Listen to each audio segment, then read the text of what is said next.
Donc,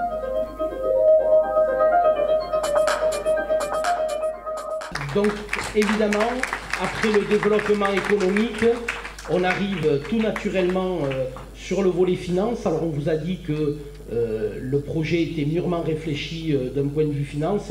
Donc, la commission finance, avec Jacques, Virginie et Christian, qui vont donc nous parler, et en l'occurrence plutôt Jacques, puisque Virginie a été contrainte par des obligations familiales, et Christian a dû nous quitter pour aller chercher le petit au train, donc des obligations impératives. Donc Jacques, sur les finances.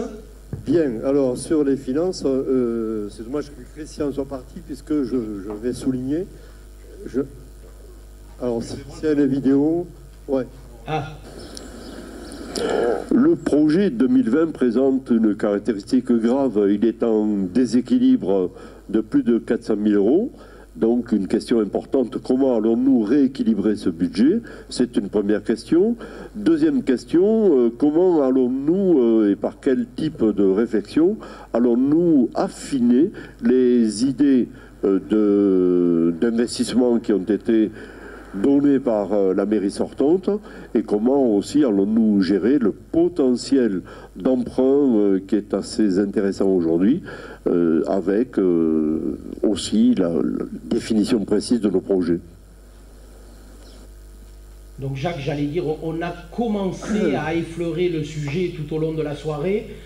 Est-ce que tu peux nous synthétiser rapidement notre politique en matière de finances ? Oui, j'ai deux envies auxquelles je ne vais pas céder complètement, mais j'aurais aimé décortiquer le projet 2020 qui a été voté le 6 janvier dernier. Je vais en dire quand même quelques caractéristiques parce qu'il est vraiment problématique et en même temps il contient des potentiels, il faut le dire aussi.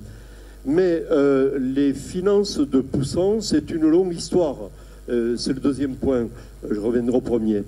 C'est une longue histoire qui fait que de 2001 à 2006, les finances ont été saines, dynamiques et créatrices d'investissements. Vous regarderez le BIM 2007 et vous verrez toutes les réalisations qui sont appuyées sur les financements jusqu'en 2006. Puis un plongeon terrible. De 2008 à 2011, la grande catastrophe, aucun solde positif dans la gestion du budget. Et puis, je peux le dire, le 8 avril 2011, par un courrier très précis, j'ai saisi la Chambre régionale des comptes qui s'est abattue sur la commune de Poussan et qui a failli mettre donc la commune sous tutelle. C'est ce qu'on a évoqué tout à l'heure. Voilà, ça a été évoqué. Et interdisant ainsi tout emprunt et obligeant à vendre, au moins relativement, les bijoux de famille. Et donc, le dernier mandat auquel nous avons participé pour un certain nombre d'entre nous, ce qui nous donne quand même l'expérience précise et de la gestion et des propositions multiples que nous avons faites, ce mandat est un mandat extrêmement prudent. On peut même dire prudentissime depuis 2018, c'est-à-dire depuis que la SAM, cette Aglopole Méditerranée, par ses services financiers, est venue tutorer, on peut le dire très exactement, la gestion financière de la mairie de Poussan et des élus de Poussan. J'allais dire, Jacques, ça se caractérise par les investissements qui ont été réalisés sur la commune sur ce dernier mandat. J'allais dire, à part de la voirie, voilà, et puis les barrières rouges, et alors, comment on appelle? Moi je dis des bites, mais on me dit que c'est pas le... Des poteaux, des potelets rouges. Moi je n'ai rien vu comme autre investissement que ceci. Donc ce qui montre ce que tu évoques, c'est-à-dire la prudence extrême en termes d'investissement. Voilà, on a assisté donc à 6 ans de gestion prudentissime, évitant tout investissement lourd et notamment évitant tout investissement structurant, créateur d'emplois.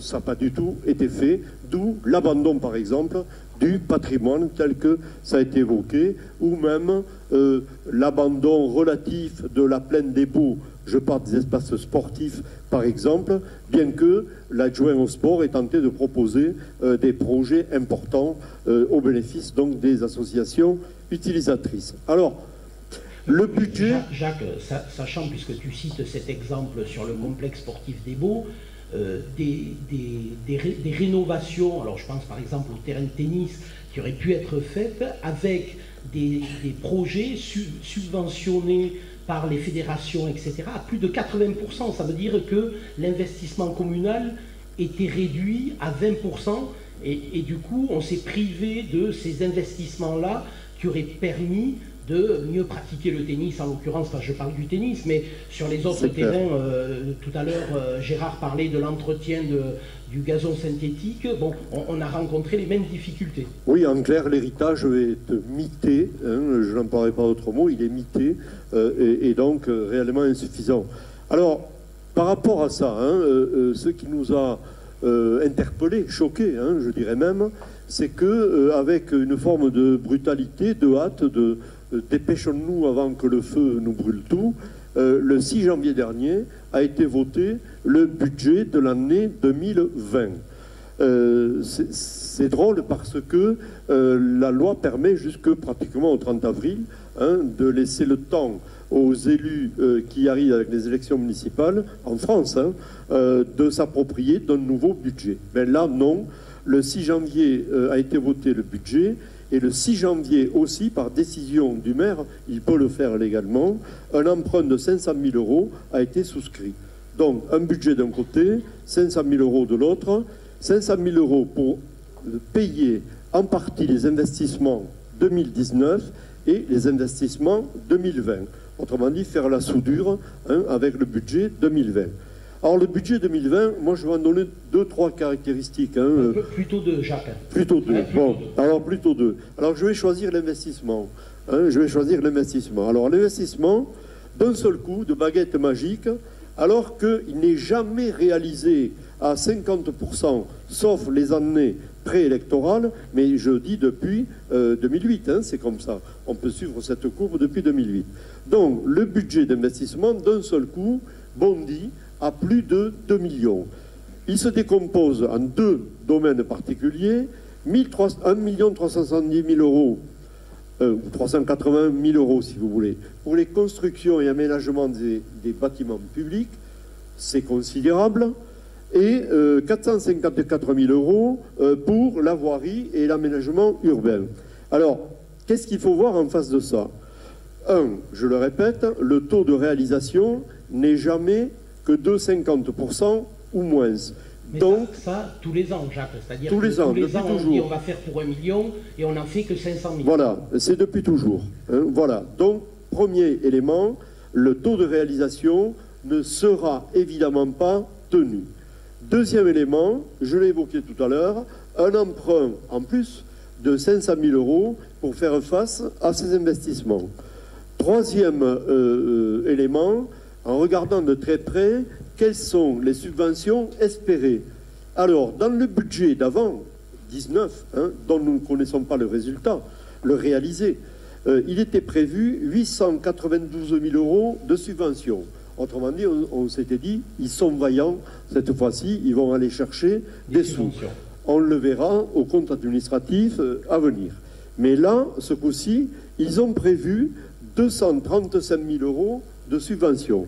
Alors qu'on a plus de 2 millions d'investissements. Voilà, prévus. alors que le budget d'investissement, au contraire, s'est considérablement augmenté. Alors, évidemment, c'est un problème. Ça veut dire que nous, il va falloir se retrousser les manches hein, pour aller chercher des vraies subventions. Mais ça, Jacques, on l'a dit depuis le début de la soirée, c'est-à-dire qu'on se battra pour aller chercher systématiquement toutes les subventions possibles. Tout à fait. Et en plus, on a évoqué tout à l'heure les échanges avec les promoteurs, etc., etc. Autrement dit, on économisera pour la coopérative, par exemple, hein, on économisera l'argent du poussanet, hein, bien entendu. Ensuite, par rapport toujours à ce budget, en regardant dans le détail... Dernier point, Jacques. Allez, dernier point. Un point hein. Bon, allez, un point. Un puisse... point, eh bien, tant mieux, c'est le plus sanglant. Alors, le plus sanglant. Mais c'est le plus sanglant. Eh bien, lundi prochain, je crois, ou en tout cas dans quelques jours, nous sommes conviés, vous êtes conviés, quelques-uns, au bilan des travaux de la rue des Ors. Alors peut-être que nous saurons, monsieur le maire, peut-être que nous saurons enfin quelle est la somme exacte, totale, réelle, qu'a coûté l'ensemble de la rue des Ors. Mais j'en reviens au budget. La rue des Ors, c'est déjà, je vais prendre le chiffre exact, 115 321 € qui ont servi à la mairie pour payer le redressement d'un mur, la réfection d'un mur qui est sur des parcelles privées. Sur des parcelles privées. C'est la mairie, c'est vous, c'est nous, les contribuables, qui avons payé. Ce qui est évidemment non seulement pas normal, mais totalement illégal, hein, bien entendu. Et puis, dans le détail du détail, si nous regardons par exemple les travaux qui sont faits le long de la Lose, toujours au pied des maisons qui sont sous la rue des Ors, au prétexte de gérer la pollution et de l'empêcher, eh bien, des travaux ont été faits sous l'égide de l'ASAM, cette agropole Méditerranée, dont nous n'avons pas le montant exact, mais dont la mairie, exactement comme sur le riverain, a fait l'avance, puisqu'aussi bien vous êtes riches, hein, nous sommes riches, donc la mairie a fait l'avance, et c'est dans le budget 2020 à venir, non identifié de façon précise, que on sera remboursé par la SAM. Mais on a fait l'avance. Jacques, globalement sur les finances, moi, la seule question, et je pense que c'est la question que tous les Poussanais, est-ce que je vais payer plus d'impôts? Non.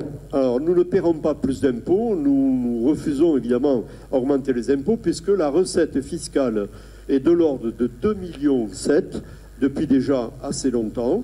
Elle progresse régulièrement sans changer les taux et elle progresse parce que tout simplement la population de Poussans augmente et sachez-le, à titre économique, il se trouve que, ce n'est pas un hasard complet, mais le cadre, l'attirance de Poussans font que, bien que ce soit une cité dortoir, cette ville, cette petite ville, sa population est en moyenne plus riche que l'ensemble des communes du bassin de Thau. Donc, c'est ça qui nous fait peut-être râler beaucoup, c'est que le potentiel fiscal, le potentiel financier, la faiblesse du cumul des emprunts aussi, puisque par la prudence que j'évoquais tout à l'heure, la masse des emprunts a diminué, eh bien, nous avons un potentiel de développement et c'est quand même extraordinaire de constater que les sortants et ceux qui se prétendent les successeurs immédiats des sortants annoncent des programmes multiples et que moi j'appellerais superfétatoires, mais qu'ils n'ont pas fait avec les moyens qui sont pourtant en place. Jacques, peut-être juste si on peut revenir sur le tableau précédent, avant la carte, juste, il y en a pour deux secondes. L'essentiel des projets que l'on a pu évoquer tout au long de la soirée, avec des dates de lancement et des dates sur la durée, puisque tout ne se fera pas non plus en un claquement de doigts, des estimations de ces projets et surtout, la dernière colonne, des financements que nous irons chercher, j'allais dire, auprès des partenaires ou des économies que nous pourrons faire, notamment sur la première ligne, on a parlé de la gouvernance citoyenne avec les comités de quartier. Oui, il y aura un budget spécifique prévu pour ces comités de quartier. Et où c'est qu'on ira chercher ces sous? Sur l'économie, sur la pénalité SRU, puisqu'on aura une volonté forte sur la construction de logements sociaux pour éviter de payer les 900 000 € sur le mandat qu'a évoqué Pierre. Et la dernière année, c'était 220 000 €. Donc 220 000 €, si on peut les mettre plutôt dans les comités de quartier, moi ça m'ira plutôt bien. Donc peut-être en termes de conclusion, si on peut avoir la dernière carte, carte que vous retrouverez évidemment dans notre programme, comme je vous l'ai déjà dit en début de réunion, que vous retrouverez sur notre site internet dans une heure, le temps qu'on plie la salle et qu'on puisse aller mettre ça sur notre site internet, et que vous retrouverez dans vos boîtes aux lettres en début de semaine prochaine. Nous vous distribuerons ce programme et on a souhaité qu'au centre de ce programme, vous puissiez avoir une carte avec tous les éléments du programme que l'on peut identifier sur cette carte. Voilà ce que l'on tenait à vous dire, alors de façon un petit peu longue, un peu plus longue que ce qu'on avait prévu, mais on avait tellement de choses à vous dire et ça nous paraissait tellement essentiel qu'on avait cette volonté vraiment de rentrer dans le détail sur plein de sujets.